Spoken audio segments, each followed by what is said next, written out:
Survive -60 degrees Fahrenheit with nothing but your wits. Winter survival secrets the government doesn't want you to know. Hey, welcome back to the channel. Today, we're diving into the ultimate guide for surviving extreme winter conditions. I've studied hundreds of survival techniques, tested them in the harshest environments, and I'm about to share the most powerful strategies that could literally save your life. This isn't your average survival guide. These are battle-tested methods used by elite military units and wilderness experts. So pay close attention because what you learn today might be the difference between life and death when the temperature plummets. The human body isn't designed for extreme cold. When temperatures drop below freezing, you have precisely 3 to 4 hours before hypothermia sets in. And after that, your chances of survival drop dramatically with each passing minute. But I'm going to show you how to extend that window indefinitely. Let's start with the foundation of winter survival shelter. Many people don't realize that snow is nature's perfect insulation material. A properly constructed snow shelter can maintain internal temperatures 15 to 20 degrees Fahrenheit above the outside environment, even in the most brutal conditions. The key is understanding the physics at work. Compacted snow contains tiny air pockets that trap heat while blocking wind. It's essentially nature's styrofoam. If you find yourself stranded in deep snow, a quinzy shelter is your best option. Start by piling loose snow into a mound about 6 to 7 feet high and 8 feet in diameter. Then, let it sit for 1 to 2 hours to harden through a process called sintering, where the crystals bond together. After that, hollow it out carefully, leaving the walls about 12 inches thick. This creates a survival dome that can withstand fierce winds while keeping you surprisingly comfortable. In areas with less snow, look for tree wells, the space around the trunk of evergreen trees where snow doesn't accumulate as much. These natural shelters can be quickly enhanced by adding branches and snow walls to block the wind. Remember, wind is your deadliest enemy in cold environments. A mere 10 mph breeze at 0 degrees Fahrenheit creates a wind chill of -22 degrees, which can accelerate heat loss by up to 40%. Now let's talk about your personal insulation system clothing. The military developed what's called the colder principle, and it's something everyone should memorize. C stands for clean, because dirt reduces insulation value by 30%. O is for overheating prevention. You should be venting excess heat during activity to prevent sweating. L is for loose layers. Maintain 1/2 inch to 1 inch air gaps between clothing layers for optimal insulation. D is for dry, moisture-wicking base layers. Keep your skin 5 to 8 degrees warmer than cotton. E stands for equipment repair. Damaged seams can degrade thermal retention by 15 to 20%. And R is for risk assessment, continually evaluating your situation. Your extremities need special attention. The hands, feet, and head lose heat faster due to their high surface area to volume ratios. For hands, layered mittens with wool liners inside insulated shells provide 40% greater warmth than gloves while still allowing enough dexterity for survival tasks. For feet, a vapor barrier system is critical. Thin liner socks, followed by a plastic bag or specialized vapor barrier. Then thick insulating socks prevent sweat from reducing insulation effectiveness. And never underestimate head protection. A proper balaclava combined with a fur-lined hood can reduce total body heat loss by an astonishing 45 to 55%. Fire is obviously critical, but winter fire making requires specialized knowledge.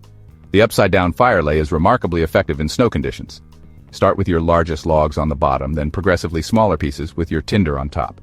This counterintuitive approach allows the fire to burn downward, creating a stable coal bed that sustains 3 to 4 hour burn times with minimal tending. For emergency tinder, birch bark contains a natural oil called betulin that ignites even at 40 below zero. If flames aren't an option, don't overlook the power of thermal mass. Heated rocks placed strategically around your shelter can radiate 35 to 50 BTUs per hour per square foot, extending warmth for 6 to 8 hours after your fire dies down. Just be absolutely certain the rocks aren't from water sources, as they can explode when heated due to trapped moisture. Hydration is often overlooked in winter survival situations. Ironically, dehydration is a major risk in cold environments due to increased respiratory fluid loss and decreased thirst response. You lose between 500 to 800 milliliters of water per day just through breathing in cold air. For water procurement, never eat snow directly. It lowers your core temperature and wastes precious calories. Instead, use dark-colored containers in sunlight to melt snow, yielding about 1 liter per hour at 20 degrees Fahrenheit. Speaking of calories, your metabolic requirements increase dramatically in extreme cold. Research shows your basal metabolic rate jumps 25 to 50% in sub-zero conditions, requiring 4,500 to 6,000 calories daily for sustained activity. Focus on lipid-rich foods when possible. They provide more than twice the caloric density of carbohydrates, delivering 9 calories per gram versus just 4 for carbs. Now, let's address the serious medical risks. Hypothermia progresses through stages that wilderness professionals recognize through the UMBLES mnemonic. First you fumble, reduced dexterity, and mumble, slurred speech, then stumble, poor coordination, and grumble, irrational behavior. These are not just inconveniences, they're warning signs of impending physiological collapse. Frostbite can develop in minutes on exposed skin when temperatures drop below zero. The most vulnerable areas are fingers, toes, earlobes, and nose tip.